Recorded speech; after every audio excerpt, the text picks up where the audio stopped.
जय जगन्नाथ सांग मैंने आज आम स्टार्ट करवा फंडामेंटल ऑफ नर्सिंग। तो फंडामेंटल ऑफ नर्सिंग रे आम देखा introduction, nursing process, vital sign और cardinal sign, position, catheterization, suction, oxygen therapy, bed sore और जहाँ को आम डेकोगेटस अल्सर कही था। ता सहित आहरी ताकू दुईटा नाम आम जानू जोटा कि है प्रेशर सोर और pressure ulcer. Comfort device, suture, nasogastric tube और Ryle's tube, drug administration, mechanical ventilation, crutch walking, wound, enema, basic life support जहाँ को आम बीएलएस नाम भी जानी था, tracheostomy, drug calculation, hot and cold application, postural drainage, IV fluid and IV lines. ये सब जो टॉपिक अच्छी से टॉपिक को आम गोटे गोटे वीडियो देखा। सब टॉपिक गोटे गोटे सेपरेट वीडियो आसो जो थी कि तार रिलेटेड सबू इम्पोर्टाट पॉइंट्स मुझे क्लीयरली डिस्क्राइब करी। तो स्टार्ट करवा आज आम इंट्रोडक्शन एंड नर्सिंग प्रोसेस। तो चलो देखा। इंट्रोडक्शन हो the word nursing is derived from the Latin word nutrite. Nutrite रो मीनिंग कौन रोचे? To nourish. तो जो लैटिन वर्ड रही न्यूट्राइट तार माने हूँ नरिश, जो थी कि आमर नर्सिंग वर्ड टी आसी। Florence Nightingale, lady with the lamp जहाँ को कह जाए, तो सी केबे जन्मग्रहण करते? 12 मे 1820 रे। आमर जो फ्लोरेंस नाइटिंगेल रोचंती से इटली रो फ्लोरेंस सिटी रे ही जन्मग्रहण करते। Then international nurses day is celebrated on 12 May every year. प्रति वर्ष आम जो इंटरनेशनल नर्सेस डे पालन करुचु 12 मे रे, सेटा तांकर जन्मवार्षिक को मन रखापी करा जाउची। देन से केतबेले मृत्युवरण करते? 13 अगस्त 1910 इंग्लैंड रो लंडन सहर रे से तांकर देह परित्याग करथिले। तो तांकर ना लेडी विथ द लैम्प कहीं पड़ता सेटा आम आज जाना। जितेबाला क्रिमेन वार होता 1854 रे, से कौन करते? सेठिकार सोल्जर मानू जो मैंने उंडेड थे, क्षतविक्षत होते, से राति रे लंठन नहीं जाइकी समस्त को तांकर केयर प्रोवाइड करते। से ना लेडी विथ द लैम्प पड़ी। तांको आमे मॉडर्न नर्सिंग रो फाउंडर हिसाब रे भी जानिचु। से जड़े स्टैटिस्टिशियन एंड रिसर्चर। से होचंती आमर फास्ट नर्सिंग थियोरिस्ट जी आमको देथिले ना एनवायरमेंटल थियोरी देथिले। एनवायरमेंटल थियोरी किए देथिले? एटा होची इंपोर्टेंट क्वेश्चन जोटा कि एग्जाम रे आसीबो। आउ कौन कौन थियोरी रही आउ को माने ताको देथिले, तो सेटा हमें देखिबा। तो आउ रहूची 14 ह्यूमन बेसिक नीड। एटा भी गोटे इंपोर्टेंट क्वेश्चन जोटा कि मार्क कर रख पारे। 14 ह्यूमन बेसिक नीड किए देथिले? ना वर्जिनिया हेंडरसन देथिले। यूनिटरी ह्यूमन बीइंग किए देथिले? ना मार्था रॉजर देथिले। Newman system of model Betty Newman, एटा भी इंपोर्टेंट। न्यूमन सिस्टम मॉडल किए देथिले? ना Betty Newman. Self care deficit theorem किए देथिले? Dorothea E Oram.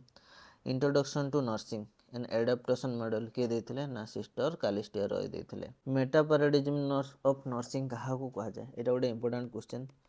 प्रायतः maximum exam रे क्वेश्चन हमको देखा मिले। तो मेटा पैराडिज्म कहले कौन बुझा? मेटा पैराडिज्म कहले आमर चारिटा जिनस को लेकिन ये जिनसटा फोकस होती। तो चारिटा जिनस कौन कौन ना? फास्ट हूँ person, environment, health and nursing. से सबुठ मोस्ट इंपोर्टाट किए रोचे? पर्सन। ये जिनसटा ही क्वेश्चन रे पड़े जे एग्जाम जितेबाला क्वेश्चन देखिए मोस्ट इंपोर्टाट मेटा पैराडिज्म कौन? से हूँ पर्सन। तो ये कौन करुच्ची? Focus in articulating the relationship among 4 major concept. को कॉन्सेप्ट उपरे? ना पर्सन, एनवायरमेंट, हेल्थ और नर्सिंग उपरे यार मेन फोकस रहुची। देन आम देखा TNAI। TNAI केबे एस्टाब्लिश होता? ना 1908 रे एस्टाब्लिश होता। TNAI कौन? Trend nurse association of India को आम TNAI नाम रे जानी था। तार हेडक्वार्टर कौट रोची? ना न्यू दिल्ली रे रोची तार headquarter. Then ICN international council of nursing केबे ये होता? ना 1899 रे आमर से एस्टाब्लिश और फाउंड होता, जार हेडक्वार्टर रोची जेनेवा स्विट्जरलैंड रे रोची तार हेडक्वार्टर। स्टूडेंट नर्स एसोसिएशन 1929 मसीह एस्टाब्लिश होता।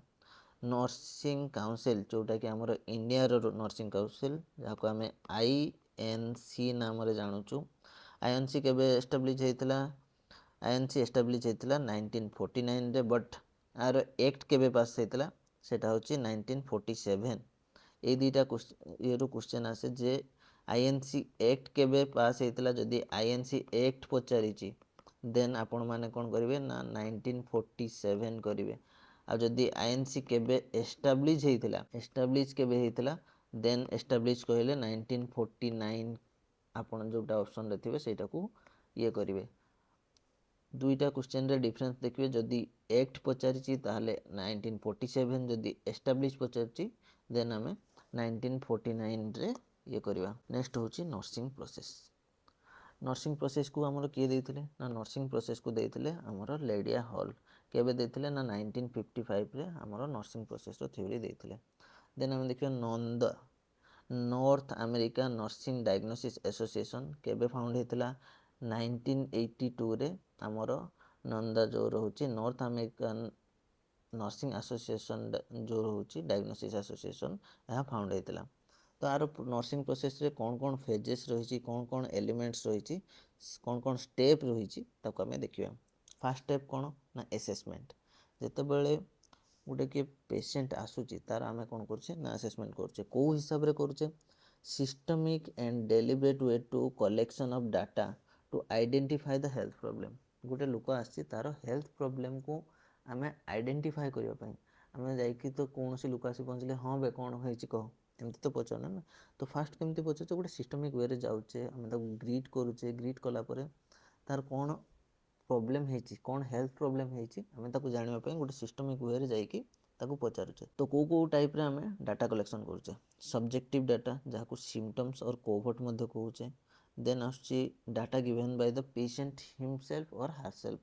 जे डाटाटा पेशेंट निजे आमको दौचे सेटा देन ऑब्जेक्टिव डाटा साइन और ओवर्ट लास्ट को रोचे information collected by the observer suppose गोटे नर्स रोचे कि गोटे डॉक्टर रोचे जी भी रोचंती सी जिते बड़े गोटे जिनस को ऑब्जर्व करके जो डाटाटा ये करा को आम information collected by the observer भी कहूँ तो सोर्स ऑफ डाटा कौ सोर्स मिल पार दुईटा सोर्स गोटे है प्राइमरी सोर्स आउट हूँ सेकेंडरी सोर्स प्राइमरी सोर्स क्या आम कह जो जिनसटा पेशेंट आमको निजे दौथबो ता आड़ू जो डाटाटा आम पेशेंट ठू निजे पाउछु देन सेटा होची हमरो प्राइमरी सोर्स ऑफ डाटा जेतबे सेकेंडरी सोर्स कोन तार रिपोर्ट तार आउ कौन सी रेकॉर्ड कि फैमिली मेंबर किसी जदि हमको डाटा प्रोवाइड करुचंती सेटा होची सेकेंडरी सोर्स ऑफ डाटा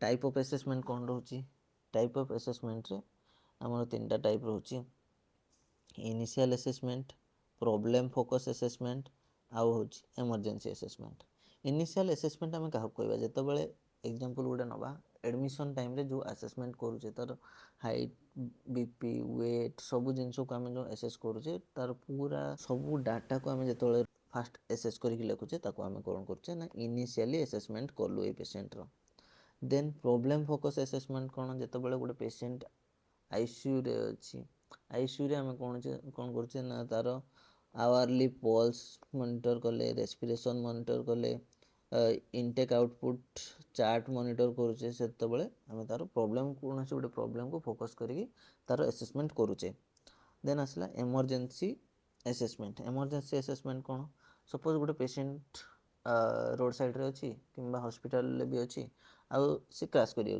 जो तार कार्डियक अरेस्ट हो आम CAB सी रे होची सर्कुलेशन ए रे होची एयरवे बी रे होची ब्रीदिंग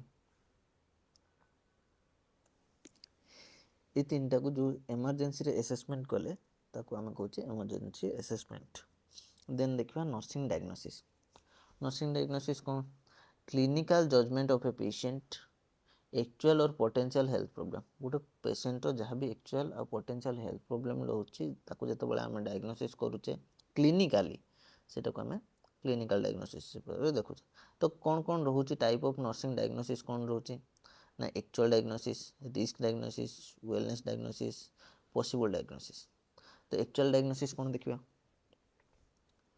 एक्चुअल डायग्नोसिस होची present at the time of nursing assessment जेतबेले आम नर्सिंग असेसमेंट करुचे से टाइम जहाँ आम नोटिस करुचे जहाँ आम डायग्नोस करुचे सेटा होची एक्चुअल डायग्नोसिस नर्सिंग डायग्नोसिस रे केवल जे हाँ नर्स जोटा डायग्नोसिस करुचे सेटा को आम धरवानी डॉक्टर भी जहाँ डायग्नोसिस कर नर्सिंग माने कौन तो नरिश कला बेले जो असेसमेंट करुचे तो देखिए ineffective breathing pattern based on the present sign and symptoms एसएस होची साइन प्रेजेंट साइन आउ सिम्पटम्स उपरे आम जो असेसमेंट करुचे सपोज गोटे पेशेंट ब्रीदिंग पैटर्न रे किसी इश्यू आसुचे आम जोटा नोटिस कर पाछे सेटा को आम देखिले रिस्क डायग्नोसिस कौन गोटे पेशेंट अच्छी जहाँ को सीजर है और सपोज गोटे एल्डरली पेशेंट अच्छी कि गोटे पेशेंट हॉस्पिटल सेक्टर अच्छी जोटि कि बेड साइड रेलिंग दिखानी तो कौन सी रिस्क फॉर इंजुरी रोचे जो आम कौन सी रिस्क को एसेस करूँ सेटा होची रिस्क डायग्नोसिस वेलनेस डायग्नोसिस कौन describe human response to level of wellness in a individual family community तो कौन कौन रही पार देखा वेलनेस डायग्नोसिस रे सपोज गोटे घर गोटे इंडिविजुअल किसी डिजीज रोचे किसी कैंसर रिलेटेड रोग रोचे फैमिली रे हाइपरटेंशन और डायबिटिक रोचे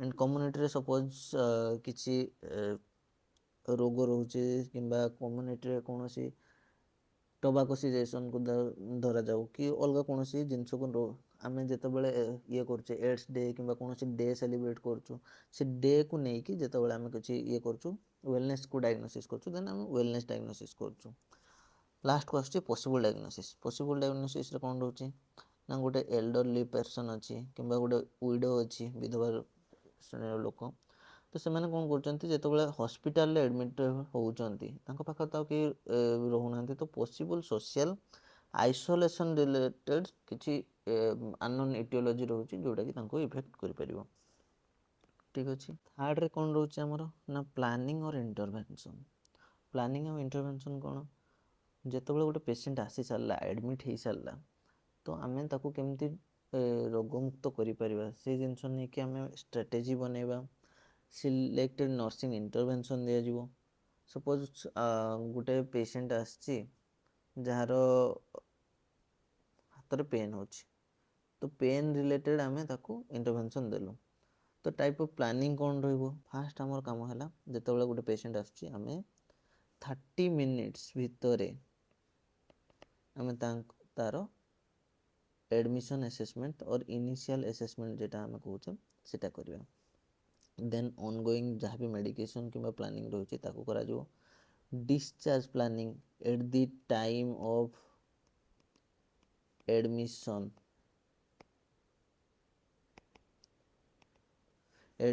टाइम रे ही डिस्चार्ज रो प्लानिंग हुए ये जिनसटा को मन रखिए ये हूँ एग्जाम रो क्वेश्चन तापर आम देखा इम्प्लीमेंटेशन नेक्स्ट हूँ इम्प्लीमेंटेशन तो इम्प्लीमेंटेशन रे हमर इम्प्लीमेंट स्ट्राटेजी किसी गोटे इम्प्लीमेंट कलु जमती कि मुझे पेशेंट को पेन हो पेन हो जेहेतु पेन रिलेटेड आम पेन किलर देलु पेन किलर देला परे कौन हो जो पेन किलर दबार प्रोसेसटा को आम